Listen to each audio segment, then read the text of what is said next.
Okay, so we're at the end of 59A1.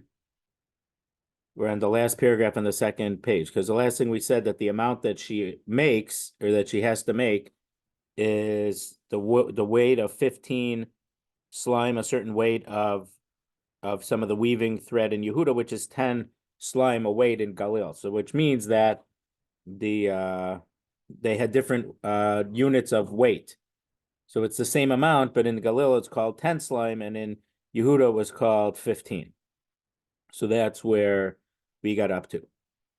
Amar Shmuel halacha Rabbi Yochanan HaSandler. We pass on Rabbi Yochanan HaSandler that if the husband wanted to make the future earnings of his wife hektish, it does not take effect.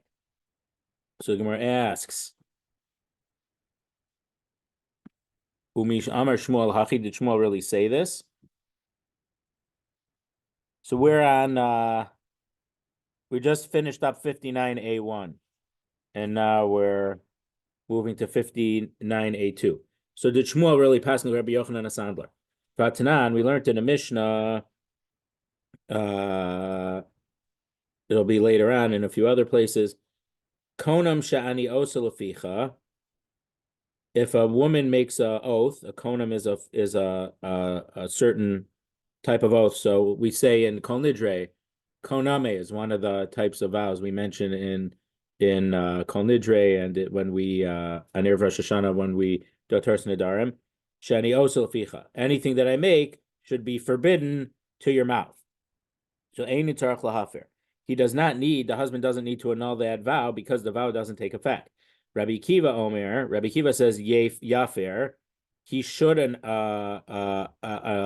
the oath, because remember, when a married woman makes an oath, her husband's allowed to cancel it out or annul it. And when she's young, her father can annul it. Rabbi Kiva says he should annul the vow. Shema hadif alav yoser min arayla. Maybe she's going to make extra earnings. What she makes, sha'ani osa, is going to be more than what he needs, and so the hektish can potentially take effect on that extra amount that she makes. Rabbi Yochanan ben Nuri Omer yafer shema yigershenu te'asur lachzor. Rabbi Yochanan ben Nuri says he should annul it because maybe they'll get divorced, and then because of this vow, he's not going to be able to remarry her because he's not going to be allowed to have the value of her wages. But Amar Shmuel, and Shmuel says halacha Rabbi Yochanan ben Nuri. Halacha is like Rabbi Yochanan ben Nuri. So from the fact that Shmuel says in this three-way machlokas that we pass on Rabbi Yochanan ben Nuri, that shows that after they get divorced, the vow will take effect. So the vow isn't working on what she is producing now in her earnings, but it's about her future earnings.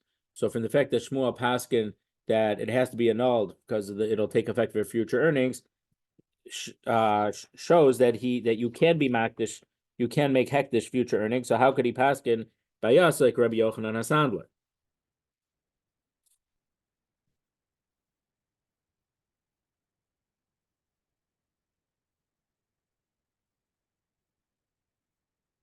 So again, in our Mishnah on the previous Amud, Nun Ches Amud Aleph, if someone makes hektish the earnings of his wife, she's allowed to work and she's allowed to eat the extra.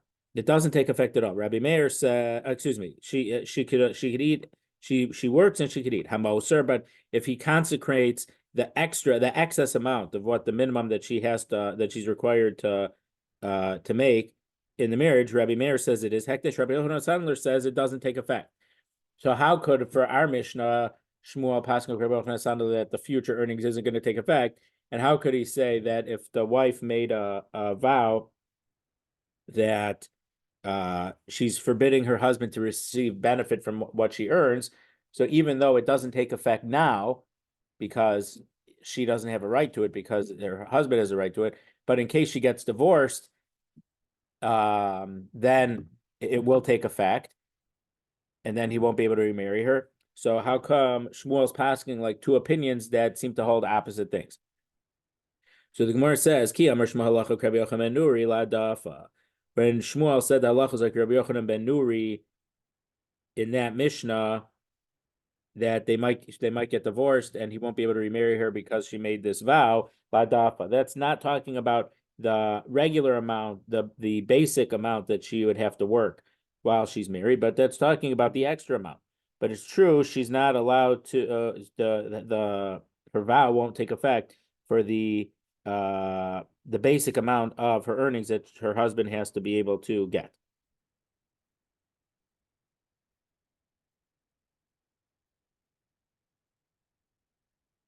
So if so, the Gemara says, "V'leim halacha Rabbi Yochanan Menuri lahadafa."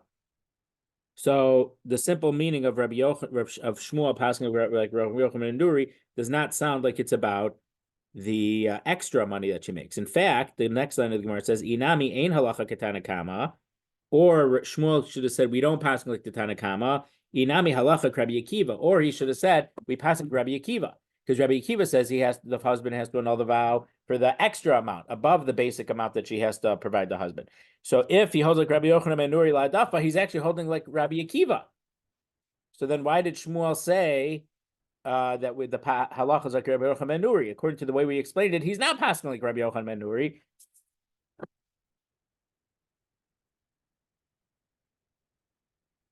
So 59a3, Ella Amar Rav Yosef. So the answer that we tried to give from the contradiction between our Mishnah, where he paskins like Rabbi Yochanan Asandler, that the hektish doesn't take effect, and from this three-way machlokas in the Mishnah in several places, including later on in our Masechta, where he paskins that it does take effect. So we have to give a new answer to it.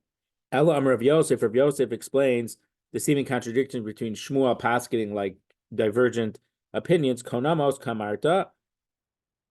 You're trying to ask a question about a case of a konam, which is a type of vow. Shani konamos. Vows are different than other types of hektish, which was our mission was about hektish. Konam is different than a hektish. Mitoch sha'adam oser peros chavero alav. Because a person is able to forbid someone else's production on himself by making this type of vow, he can also sanctify as a konam, not as hektish, a davar shlo b'liolam. So it's true. Our Mishnah is that a hektish, you can't make something hektish which doesn't exist. But in regard to konam, you can forbid something on yourself even if the thing doesn't exist yet. So that's Rav Yosef's answer. So it was the second answer that the Gemara tried to give.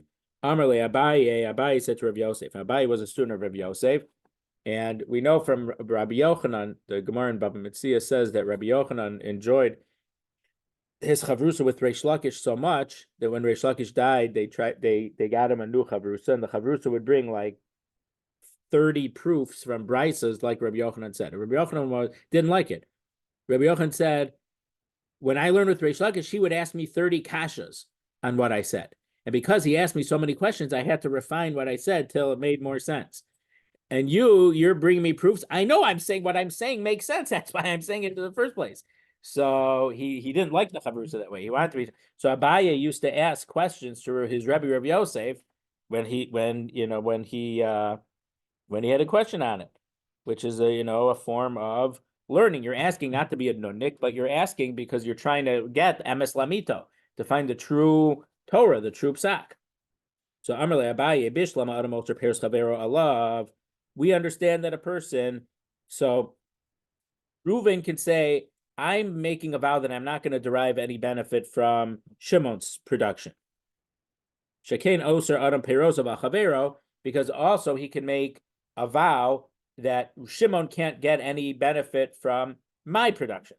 So just like you could say, I'm not going to get any benefit from Shimon. Shimon can't get any benefit from what I make. However, Yasser Davar Shlo B'Liolam Al Chavero, does that mean that you can forbid something which doesn't exist to Shimon? So Shimon is not allowed to have this future production that I'm going to make.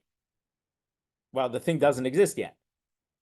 So to say what I produce, that's as you produce it, so it exists, it becomes out. But you can't word in a way that you're forbidding a future production on someone else. Shekain ein adam oser peres chavero al chavero.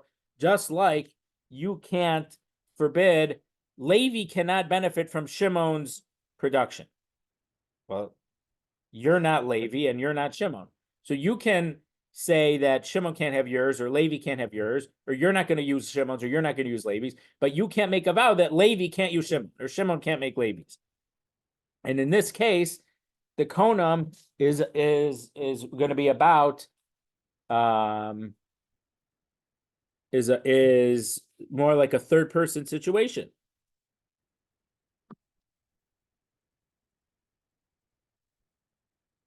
Ella Amar of Huna Braid Rabbi Yeshua. So now there's a third answer to try to explain the seeming contradiction between Shmuel passing of Rabbi Yochanan Sandler and like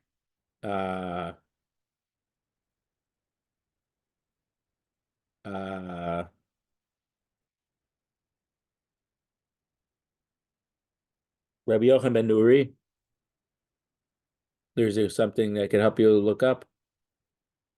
I just want to see how they translate konam. It's a certain type of vow. You're forbidding something on someone.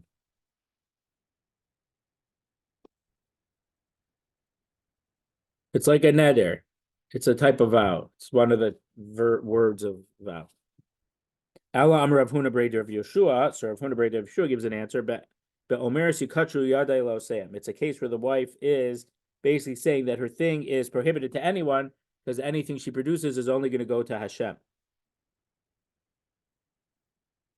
So if what she produces can only go to Hashem, that means it's forbidden or prohibited to anyone else, to any person. The Yadayim Isnuhu Ba'olam, because her hands exist in the world. So she's not forbidding something that doesn't exist. Her hands exist right now, even though her hands didn't make it yet, but the production of something exists. So we're wording it in a way where it's considered that it's extant right now. It exists right now. So then the Gemara asks, if she would say that, would it really become hektish? Hamishabdale. She has to work for the husband right now. So the fact that she says that my hands should be sanctified to the one who made them, meaning to Hashem, that shouldn't take effect because right now she's not in charge of her own hands production wise because she has to work and give the money to the husband. The Amra Lachimi Garsha. So we say when she made this hektish statement that that her hands are holy to the one who made them, to Hashem, after she gets divorced. She says, when I get divorced, my hands are sanctified to Hashem. So then the Gemara asks, is there something that won't, the hektish, to make it holy or sanctified, it doesn't take effect now, but it'll take effect later? Rabbi Lai says, Amalo, why not? So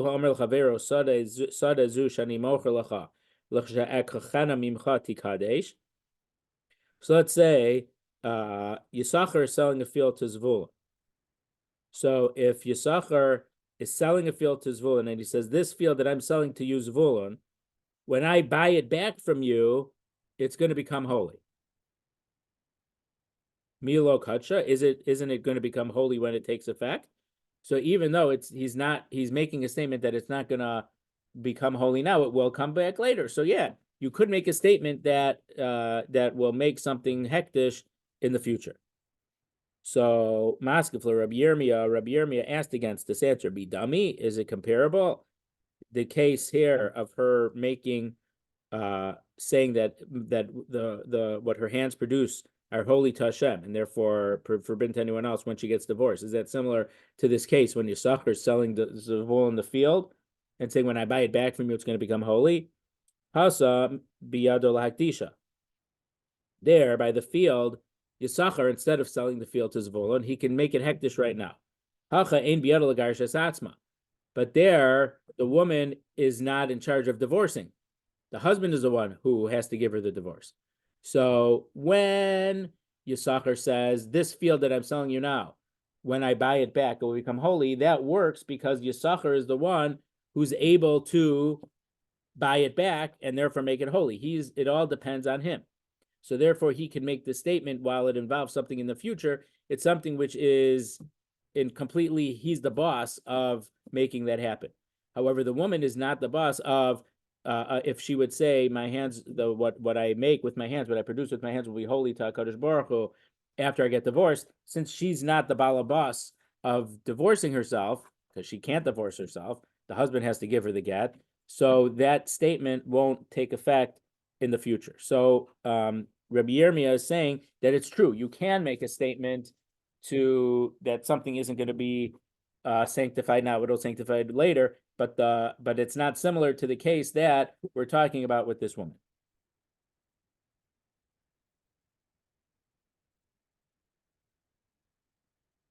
Maskefla Rapapa didn't like Rav Yirmiyah's answer. So we're still on the third answer to answer up Shmuel's contradiction, Rav Huna Breder of Yeshua, where she is forbidding, she's sanctifying the work of her hands, Takadosh Baruch Hu, so therefore the husband can't get it after she gets divorced. So Rav Papa asks against Rav Yirmiyah, midami, sanctifying the field that you're selling is not similar. Hasam gufo piros biyado de lokeach. There, in the case when Yisachar sold the field to Zvulun, the field itself and the production of the field, so any food, crops that the field produces, all are owned by Zvulun. They're not even in Yisachar's Yisachar's possession anymore. But hacha gufa biyadahu. But here, by the woman sanctifying her hands, she still is the owner of her hands, even though she doesn't have the rights to them right now. But she is the owner of her whole body. Just right now, she doesn't have the rights to sanctify them because the husband has the rights. So you can't compare it to the field because there in the field, the Yisachar no longer owns the field or the rights to the field. So that's not a good comparison. So an analogy of what this woman is doing would be a case of, as we turn to Nun Testament Beis, so a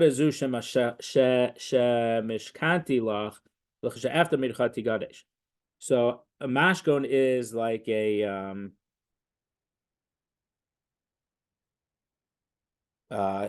you put up a field as a mortgage. So this field that I took a loan from you. So let's use Yosef and Binyamin. Binyamin took a loan from Yosef. So Yosef says, I need some collateral. So Binyamin says, my field, this certain such a field that I own is the collateral for the loan. If I don't pay the loan back by the certain date, you can take the field.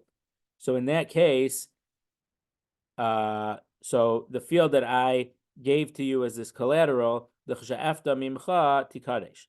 When I redeem it from you, it should become sanctified to kidsha, that it does take effect. So even though you're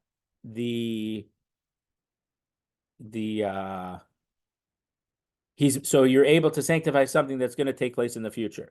So since he still owns the field, it's just that he's mortgaged it on this loan. So just like the woman is in charge of her own hands, she just doesn't have the rights. Here, he's also in charge of the field. He just doesn't have the rights to it right now because it's a mortgage to the field.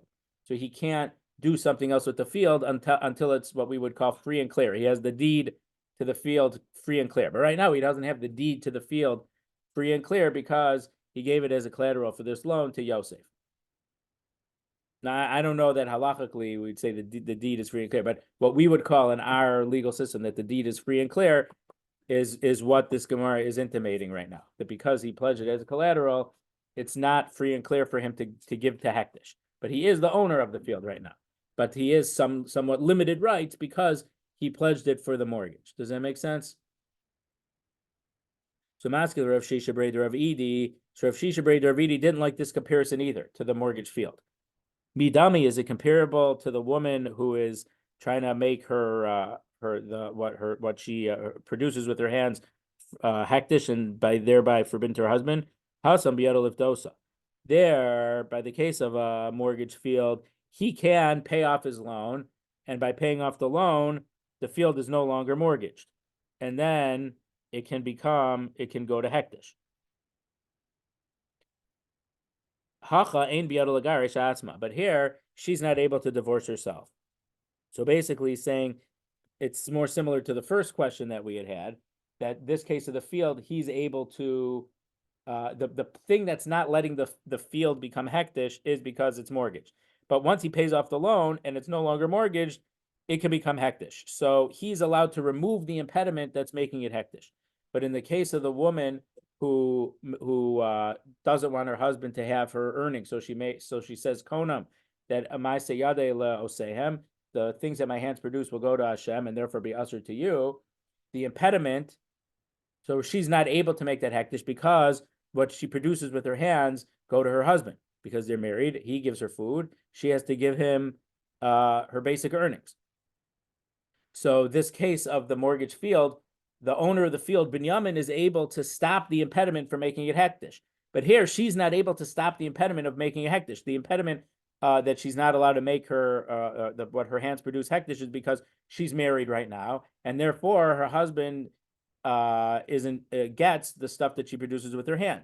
So again, that's a case where she's not able to reduce that impediment. That only happens with the divorce, and she's not able to divorce herself. The husband has to divorce.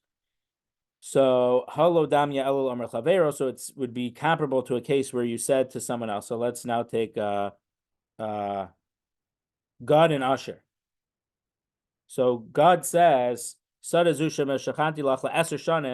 here, so Usher, I took a loan from you, and here's my field as a collateral for 10 years. So there's a very specific time frame, meaning in order to make the loan, Usher was happy to receive the field, but he says, I need to have access to the field for 10 years. So it's not as simple as, when you pay back the loan, you get the field back, but you have to let me have the field for 10 years, and then you can redeem it back. So God says, when I redeem it from you, it will become hektish to kidsha. The halacha is that this field becomes hektish. So this is more similar to the case of the woman because he's not able to redeem it himself because there's this time constraint. So even if he wanted to redeem it after 3 years, he can't because of the time frame involved. So that's similar. So Rav Shisha Brei Rabbi says, well, that's similar to the case of the woman over here who is not the balabas on her own hands because she's married and her husband gets the earnings of her hand, and that's why just like she could make her what she makes with her hand sanctified after the certain time period, it's similar to that case of the pledge field for 10 years.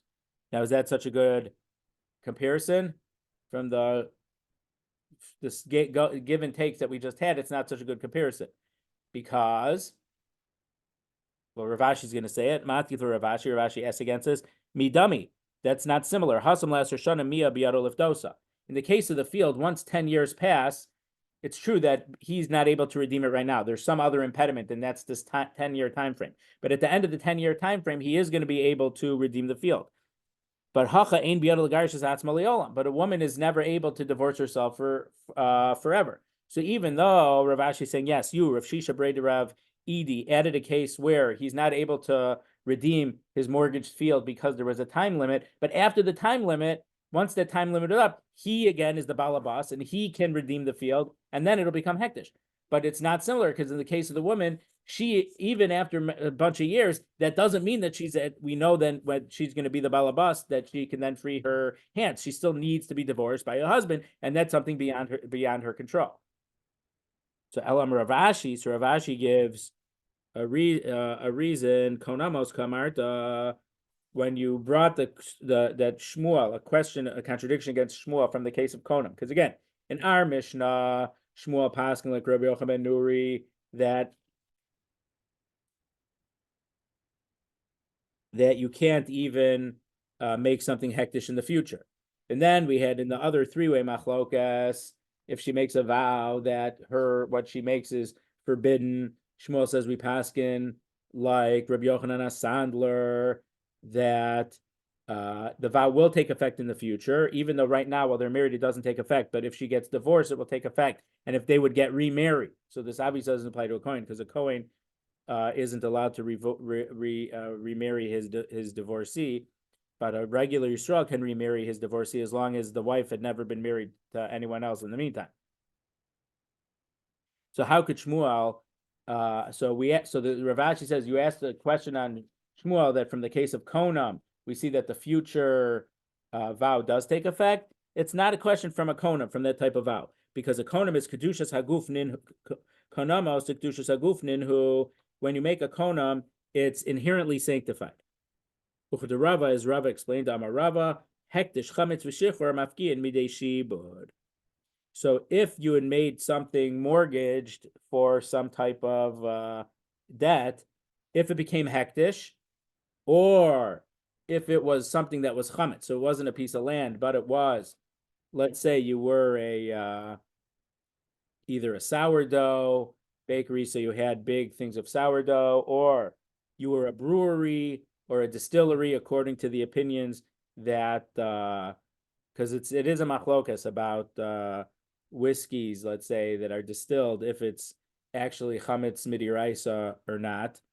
But according to opinion, you have something that's chametz midiraisa. So let's say a distillery, according to the opinion that distilled alcohol is chametz midiraisa, but it happens to be a machlokas. And shichror, let's say you had some slaves that were a slave was the what there was mortgage against a slave, but then if the slave gets freed, then mafkin midei shibu. These three things cancel the indebtedness of this mortgage.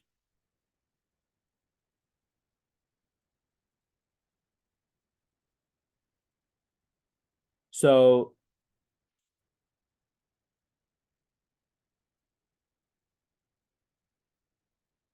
because a konam makes something inherently sanctified, a konam is strong enough to cancel out an otherwise indebted state of this object.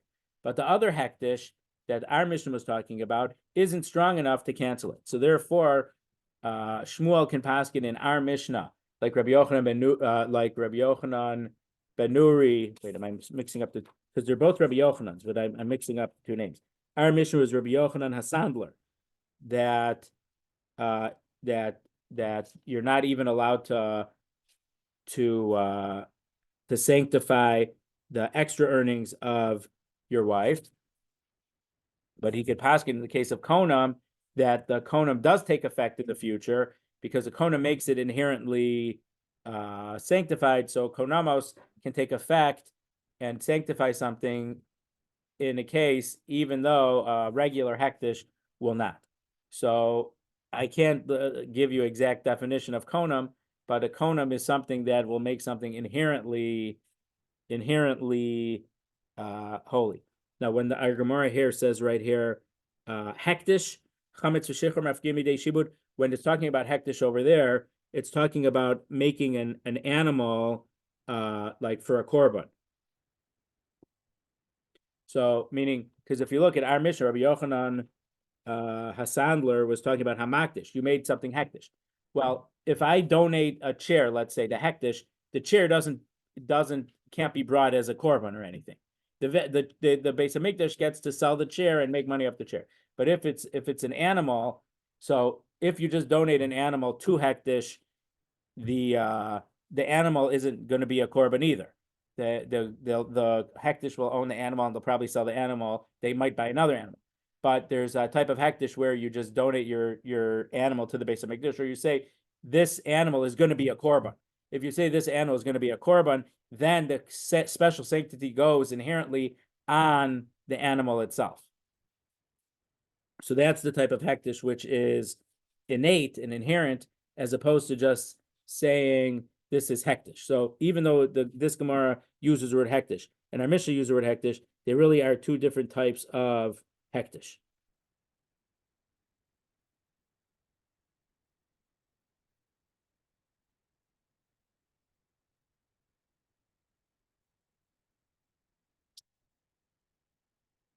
Okay, so then the Gemara asks around Nun Tesamid Beis, a couple lines before the Mishnah, 59b2, V'nik Dishume Hashta.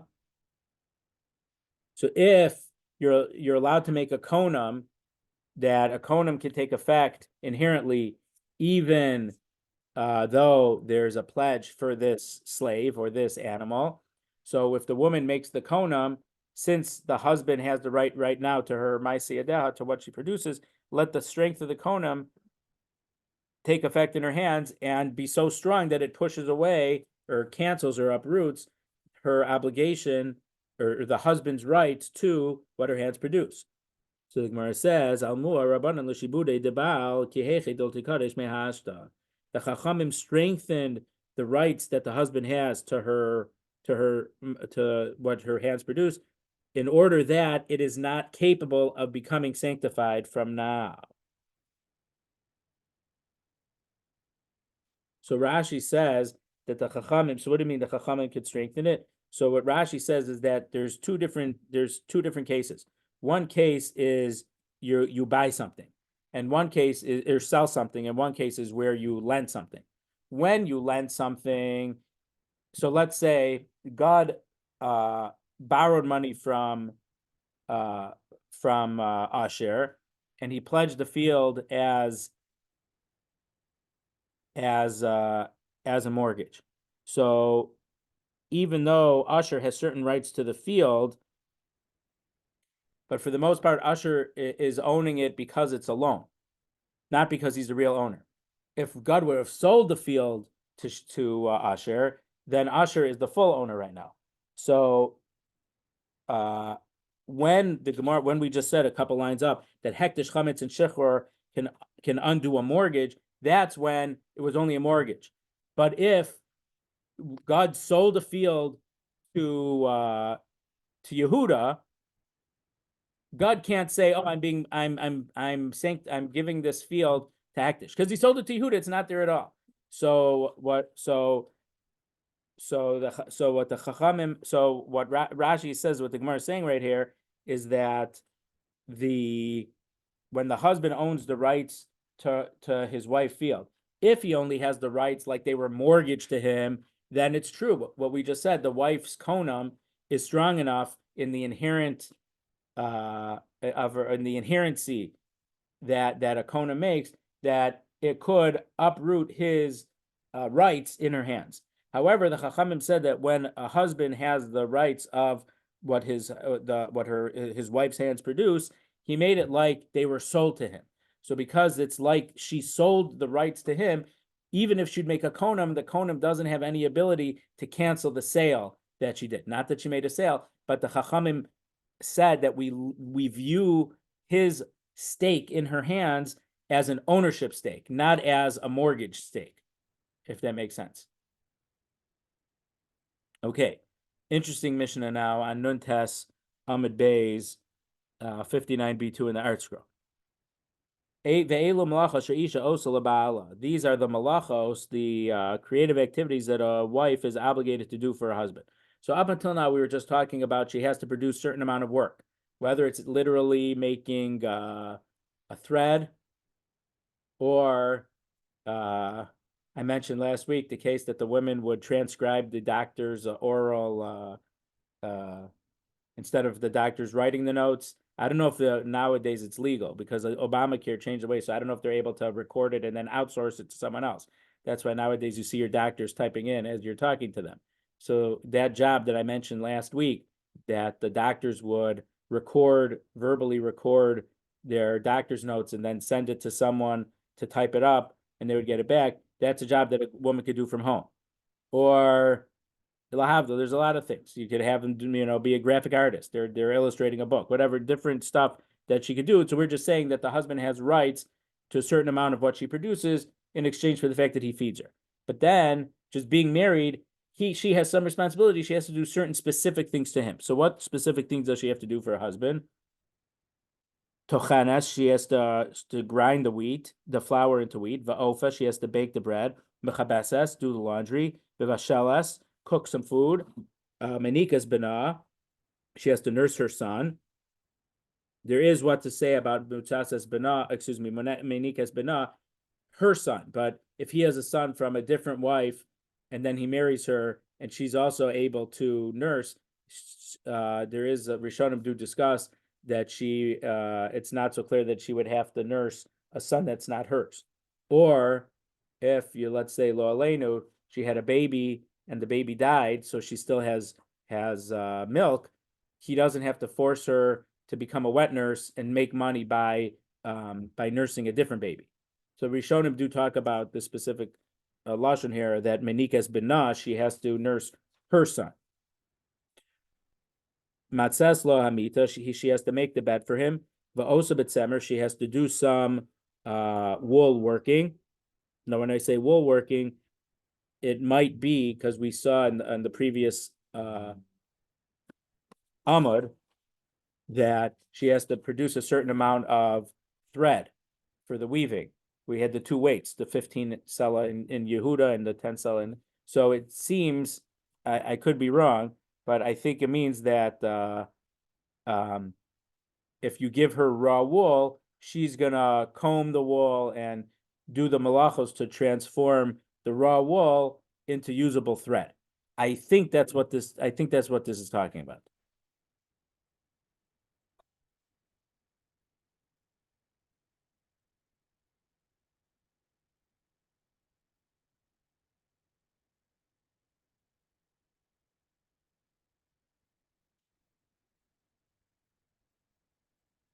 Once when we were much younger, and we went to Greenfield Village from the Ford in Dearborn, Michigan, or wherever it is. So they had one of these old fashioned home type things, and in it they actually did have some raw wool, and they gave us these combs. They say comb the wool, so you're going like this, and it's part of the process of processing the raw wool into threads. So we didn't see the rest of the process, but that part I saw, and it's important to see these things because when you learn Hilchos Shabbos and the malachos of Shabbos, you have to realize the different parts of processing. Sometimes they're different malachos, especially when it comes to weaving, putting the threads into the loom and then actually using the loom. It's 4 or 5 malachos just in regard to a loom. So I don't know if they still have it, but like 15 years ago, more than 15 years ago, at the Mitchell Museum of the Native Americans, whatever they call it, on Central in Evanston, they had a loom. So I was interested in looking at the loom in regard to Hilchos Shabbos to see how the looms work. There's the warp thread and the woof thread, and then it goes however to weave into a garment.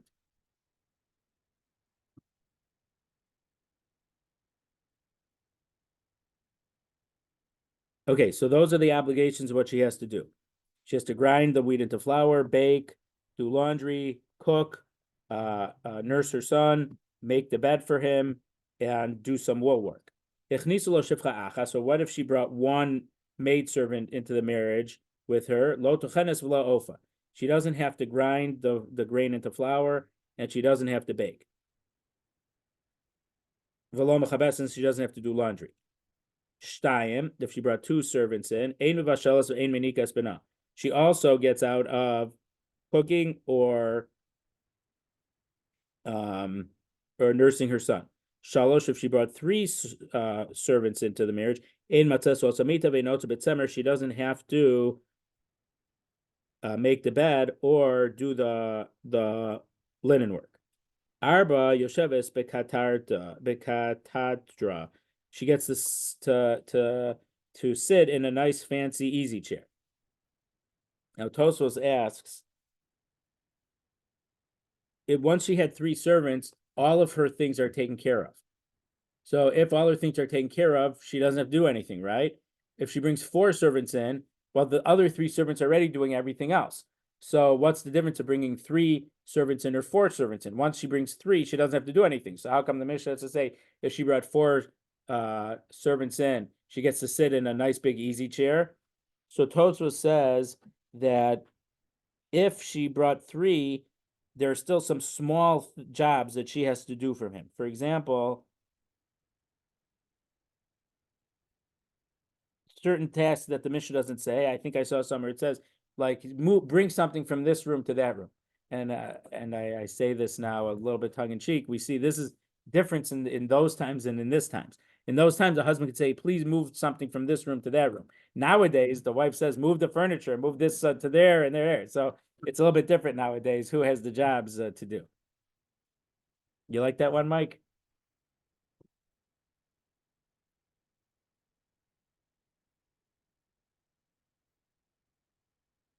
Rabbi Eliezer Omer, afilu hichnisu lamei shvachos kofa lasos b'tzamer. So Rabbi Eliezer argues on the Tanakama, and she says even if she brought 100 servants with her into the marriage, we still force her to at least do the wool work, which is it's not very hard and it doesn't take so long, but she has to do something. Shabbatola mavili day zima, because had being batal, not doing anything, that leads to zima. So zima means immorality. Rabbi Shimon Gamliel Omer, Ap Hamaderes Ishto Milasos Malacha. Also, if someone made a neder, a vow, that he prohibits his wife from doing malacha, Yotiv Yitin Ksuva, he has to give her a get, he has to divorce her and pay her the ksuva that she's entitled to. Shabbatal Mavili De Shiamon, because being batal and not doing anything causes you to go crazy. So I think the Gemara is going to say later, right? We're not going to get there today, what the difference is between Rabbi Shimon Gamliel and Rabbi Eliezer, but both of them are saying that you can't have them do nothing. Not having them do anything is bad, even if it's something that's pretty small. But that's okay. So I think the Gemara later on is going to say what the difference is between Rabbi Eliezer and Rabbi Shimon Gamliel. Gemara. Tochenes agadaitach. Do you think she actually grinds the wheat? So Rashi says because the water turns the wheel. So we're talking about a mill next to a river. I guess they didn't have so many windmills in those days, but also I don't know why it necessarily says that, but I think there were also mills that they would have some oxen or whatever connected to this thing, and they would go in a circle, and that circle would turn the grinding mechanism. But whatever. So Rashi, but the most part is it's the mills were very hard to grind. I mean, they're heavy, big things. So you need something strong, whether a river or something else. It's something that one woman can't do. So the Gemara says she's not able to grind it. She's really going to grind it. It's too heavy to do a grinding. So Ella Ema metachenes. So it means that she makes sure it gets ground. So whether that she supervises it or that she's the one who brings it, Rashi says that she prepares the need of it getting ground. She it seems she would load it into the hopper or whatever you would call it, and she would gather up the chemical. I don't know if you necessarily have to do both, but if one's on top and then the flour comes out at the bottom, she'll either give the grain to someone who pours it in and she collects it at the bottom, or she pours it in and someone else collects it at the bottom. And Rashi says vav. I don't know that it means a vav that she has to do both. You might be a vav that's an or, because you can't be at the top of the thing and at the bottom at the same time. But she has to be involved in the grinding process. So in that case, we changed the word of the Mishnah from tochenes to mitachenes. The Ibai same, or I can give you another answer, berechaya diada. She could grind it herself because we're talking about a hand mill. So a hand mill is much smaller, and you'd crank it like this to grind up the wheat. So obviously you're grinding up a smaller quantity at a time.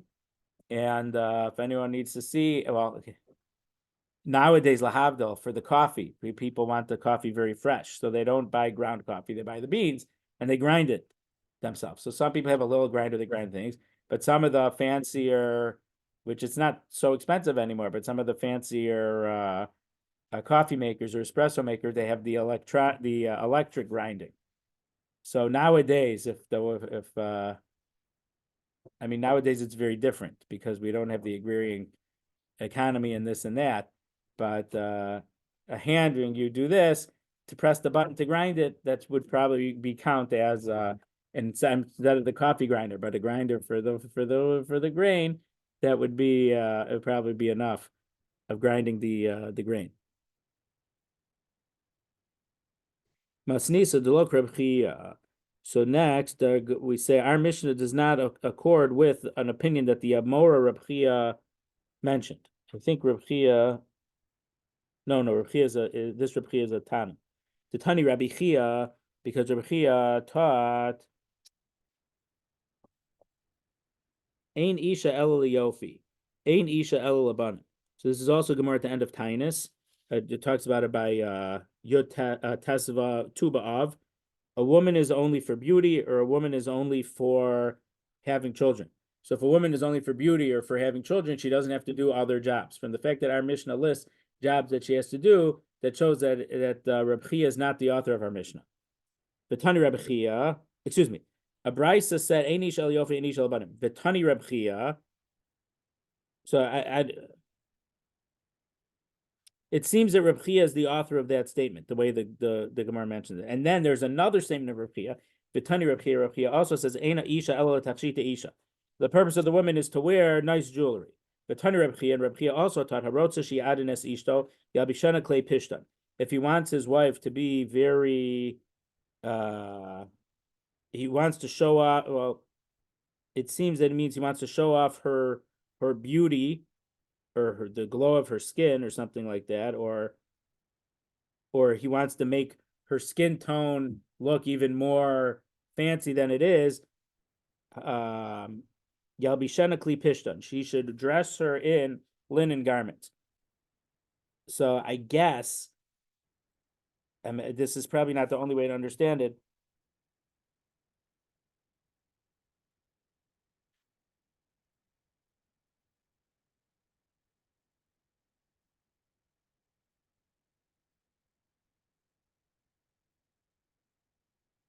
So depending on her color, the people have different skin tones, but I guess for a lot of women, if they would wear this pishtan, these linen clothes, it will make their skin look even nicer.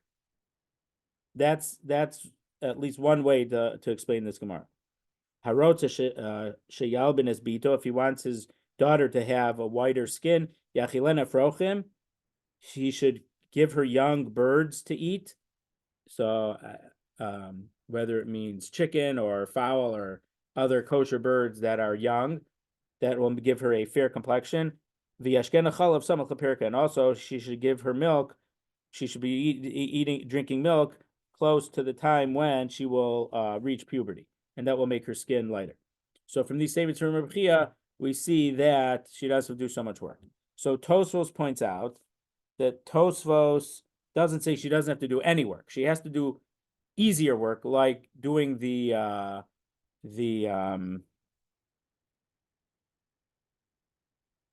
wool, which is very easy. But the other stuff, grinding and baking and nursing the kid, those things take a lot out of the woman. So she wouldn't do those things. But Rabbi Chia isn't saying that she's exempt from doing any malacha. He agrees that she has to do some malacha. Let's get down to the bottom of the Amud here, because there's another 2 dots down there. Manikas bina, she has to nurse her son. Lema masnis and loka beishamai. Let's say that our Mishnah does not follow the opinion of Beishamai. Titania, because we learned in the Brisa, which is actually a Tosefta here in Kiddushin, in Ksuvos, Nadrash lo lahanikas bina. What if she made a vow that she's not going to nurse her son? Beishamai omrim shometes dad mipiv. Beishamai says she's taking the nipple away from him, so the neder takes effect. Beis Hillel omrim kovo menikdo.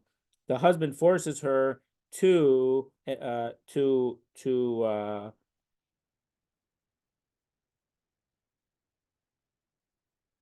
and she's forced to nurse the son. So Rashi points out that according to Beis Shammai, even though the Mishnah says that she has to nurse the son, and the fact that she can make a neder shows that he's not a total ownership of these works. Because if he was the total owner of these malachos that she would do, she wouldn't have the right to make a neder, a vow. So we see from the fact that she can make the vow shows that she doesn't have to do this for the husband. Because if she did, she wouldn't be able to, a vow wouldn't be able to cancel it. That's what Beis Shammai would hold. Nisgarsha, what if they got divorced and she still has a baby that she's nursing? Eino kofa, he can't force her to keep on nursing the kid. Vimhaya makira, but if the baby recognized her, and therefore because he's old enough to recognize her, he's not going to nurse from somewhere else. Now I heard, my wife told me that there is a term for this in modern words, and they call it nipple confusion. That some people they can't if the baby has a bottle, then the baby won't nurse. So a lot of babies will do both, but I guess there are some babies that if they get a bottle, then they won't nurse anymore from the mother because it's a different feeling of latching on. Or if you give them one bottle, they won't use from a different bottle because it's a different shape. So this concept that does exist nowadays also. So if the baby was old enough that he won't nurse from somewhere else, so it's if she would stop nursing him, how's the baby, he or she gonna eat? If you hire a wet nurse, it's not gonna use the wet nurse. So nosen laschara v'kofa v'nikto. So the father has to pay her as if she's a wet nurse, and then she's forced to nurse the baby. Mipnei hasakana, because it's dangerous to the baby if not. So that's what that's what the Tosefta says. So we see that our Mishnah is not like Beis Shammai. So the Gemara says a filu tema Beis Shammai. No, our Mishnah could still accord with Beis Shammai. It could be a case where she made a neder and the husband didn't cancel out the neder. The husband has a right to annul or cancel out a vow she makes, and the husband didn't. And Beis Shammai holds the Kasabri Beis Shammai who knows in Etzba Ben Shinaha. And Beis Shammai says he's the one who put the finger in her teeth, meaning the husband is the one who's causing the whole problem. Because if you just would have nullified the vow, it wouldn't have been a problem. So because he didn't nullify the vow, he loses out, and she doesn't have to nurse the kid. And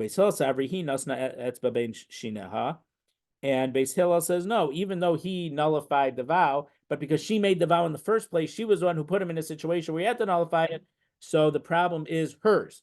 So therefore, even though he has the right to nullify or not nullify, but even if he wouldn't nullify it, she shouldn't have made it in the first place, and so therefore she's forced to nurse anyway. V'niflagu b'ksuva ba'alma. So if these rights, or at least this or obligation of nursing the baby is so important, let it be explicitly written in the ksuva that she has to nurse the kid. Why are they arguing only about nursing? It should be part of the laws of ksuvas in general. What if she makes a neder of that he's not allowed to get a certain benefit from her, and he affirms it? It should be a machlokis in regard to anything in the ksuva in general, not just about this case. But Tani Beis Shammai Omer Me'ena Manika, and also there's a brisa that Beis Shammai says she's not allowed to. So if she doesn't want. So El Mechavar to Masnis and Beis Shammai. So it's better to say that our Mishnah does not at all accord with Beis Shammai. So again, because we had a Tosefta where Beis Shammai said that if she made a vow that she wasn't going to nurse the kid or whatever, Beis Shammai says she doesn't nurse the kid. Beis Hillel says it doesn't matter. We force her to nurse the kid. So from the fact that our Mishnah says she has to nurse the kid shows that Beis Shammai argues on our Mishnah. That's what we said first. Then the Gemara tried to say no. It could be that our Mishnah works like Beis Shammai, but the case where Beis Shammai says that she doesn't have to nurse the kid is if she made a vow and the husband didn't cancel it, and the husband is punished by not canceling it from the fact that he's going to now have to pay someone else to nurse the baby. But the mother, his wife, the man's wife, doesn't have to nurse her anymore. But then the Gemara asked, but then that should be a question in regard to the ksuva itself. Anything that if she would restrict his benefit from her in anything, let's say, then he wouldn't be able to have relations with her, and that's part of marriage is being able to have relations. So are we going to blame the husband for not canceling the vow that she made, like Beis Shammai is claiming? So the Gemara says, no, that's a good question. So therefore, we are going to say what we originally said. It's easiest to say that our Mishnah is not in accordance with Beis Shammai. So we'll leave it here. We finished the Amud, and God willing, next week again.